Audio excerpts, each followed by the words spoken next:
Assalamualaikum warahmatullahi wabarakatuh. Bagaimana kabarnya anak soleh dan soleha? Sehat semua ya? Semoga kita selalu dilimpahkan kesehatan dan dijauhkan dari penyakit maupun wabah yang berbahaya. Amin. Jumpa lagi dengan Ustazah dalam pembelajaran tematik. Tema 2, subtema 3, pembelajaran 1, 2, dan 3. Sebelum kita mulai pembelajaran kita, mari kita buka dengan bacaan basmalah. Bismillahirrahmanirrahim.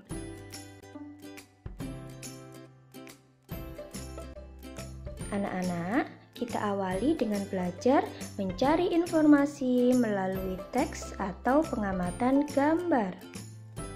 Kita dapat memperoleh informasi dari sebuah gambar. Ketika mengamati gambar, kita dapat menggali informasi dengan cara membuat pertanyaan. Kita dapat membuat pertanyaan dengan menggunakan kata tanya. Perhatikan tabel berikut ya. Di sini ada macam-macam kata tanya. Ada apa, di mana, kapan, siapa, mengapa, bagaimana, dan berapa. Untuk kata tanya apa? Informasi yang ditanyakan yaitu mengenai benda, keadaan, atau perbuatan. Untuk kata tanya di mana? Informasi yang ditanyakan mengenai tempat berlangsungnya suatu peristiwa. Untuk kata tanya kapan, informasi yang ditanyakan mengenai waktu kejadian terjadinya sebuah peristiwa. Untuk kata tanya siapa, informasi yang ditanyakan adalah orang atau pelaku. Untuk kata tanya mengapa, informasi yang ditanyakan mengenai sebab atau alasan sebuah peristiwa. Untuk kata tanya bagaimana, informasi yang ditanyakan mengenai keadaan, cara, atau proses terjadinya peristiwa. Dan untuk kata tanya berapa, informasi yang ditanyakan mengenai banyak, jumlah, atau satuan. Selanjutnya, menuliskan cerita berdasarkan pengamatan gambar. Cara menulis cerita berdasarkan gambar dapat dilakukan dengan cara mengamati gambar tersebut dengan cermat. Kemudian, buatlah cerita singkat dengan menggunakan bahasa yang sopan dan benar. Ini adalah contoh menulis cerita berdasarkan pengamatan gambar. Kita amati terlebih dahulu gambar yang ada di slide. Di sini sudah ada contoh ceritanya. Judulnya mengamati benda. Benny melakukan pengamatan terhadap minyak di dalam gelas plastik. Gelas plastik dimiringkan sehingga minyak mengikuti gravitasi. Benny memakai pakaian yang rapi dengan baju masuk ke dalam celana. Benny berhati-hati memegang minyak agar tangannya tetap bersih. Bentuk minyak tidak tetap atau berubah-ubah menyerupai wadahnya. Udin mengamati gangsing. Gangsing bisa berputar. Ada gangsing dari kayu dan ada gangsing dari plastik. Sekarang menjelaskan makna kosakata keragaman wujud benda. Wujud dan kegunaan benda bermacam-macam. Salah satunya adalah benda padat. Berikut kosakata benda padat di bidang olahraga. Yang pertama, bat. Maknanya alat untuk memukul bola dalam permainan tenis meja. Yang kedua, net. Maknanya jaring untuk permainan olahraga. Dan yang ketiga adalah kok. Maknanya bola dalam permainan bulu tangkis.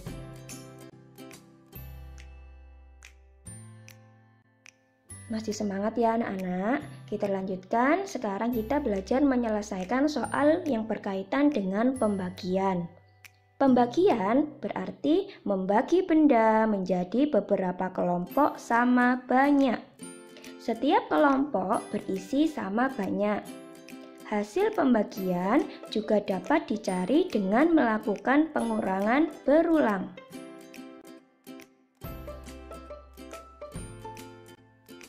Ini Ustazah berikan contoh. Sebanyak 6 butir kelereng akan disimpan ke dalam 2 kotak. Berapa banyak kelereng dalam 1 kotak? Nah, kita dapat menyelesaikan soal pembagian ini menggunakan 2 cara. Yang pertama, dengan cara pengelompokan benda dan dengan cara pengurangan berulang. Coba anak-anak lihat cara yang pertama, yaitu pengelompokan benda. 6 dibagi 2 sama dengan, di situ ada 6 kelereng dan akan kita masukkan ke dalam 2 kotak. Kita harus membagi 6 kelereng tersebut dengan jumlah yang sama banyak ke dalam 2 kotak. Kita masukkan di kotak pertama sejumlah 3 kelereng dan kotak kedua sejumlah 3 kelereng. Jadi, hasil dari 6 dibagi 2 sama dengan 3. Selanjutnya cara yang kedua, yaitu pengurangan berulang. 6 dibagi 2 sama dengan, caranya kurangi 6 dengan 2 hingga diperoleh hasil 0. Di situ sudah ada contohnya, 6 dikurangi 2, dikurangi 2, dikurangi 2 sama dengan 0. Ada 3 kali pengurangan sampai diperoleh hasil 0. Maka hasil dari 6 dibagi 2 sama dengan 3.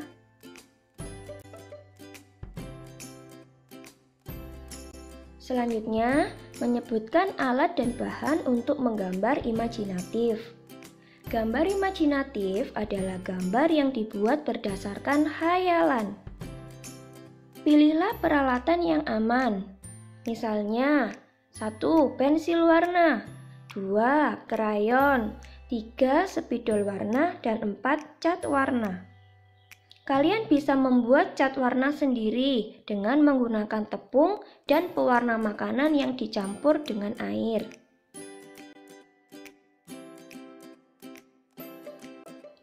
Gambar imajinatif biasanya menggunakan alat berupa buku gambar, pensil, pensil warna, penggaris, dan penghapus.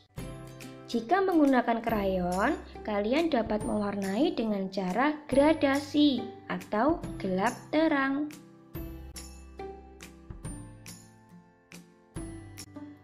Langkah-langkah mewarnai dengan cara gradasi. Yang pertama, gambarlah sketsa dengan pensil.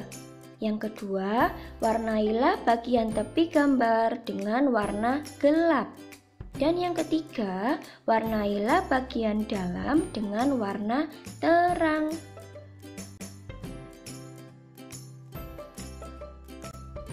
Kita lanjutkan. Sekarang kita belajar menyebutkan tata tertib di sekolah. Tata tertib merupakan peraturan yang harus dilaksanakan dan ditaati. Mematuhi tata tertib membuat hidup menjadi lebih disiplin.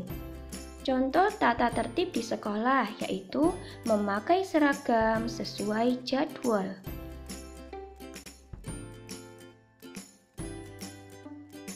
Nah anak-anak, setelah kita belajar tadi, sekarang ayo berlatih. Kerjakan soal yang diberikan Ustazah di buku tugas kalian. Jangan lupa diberi nama, tanggal, dan mata pelajaran. Alhamdulillah, cukup sekian pembelajaran kita pada hari ini. Ustazah mohon maaf apabila ada perkataan Ustazah yang salah.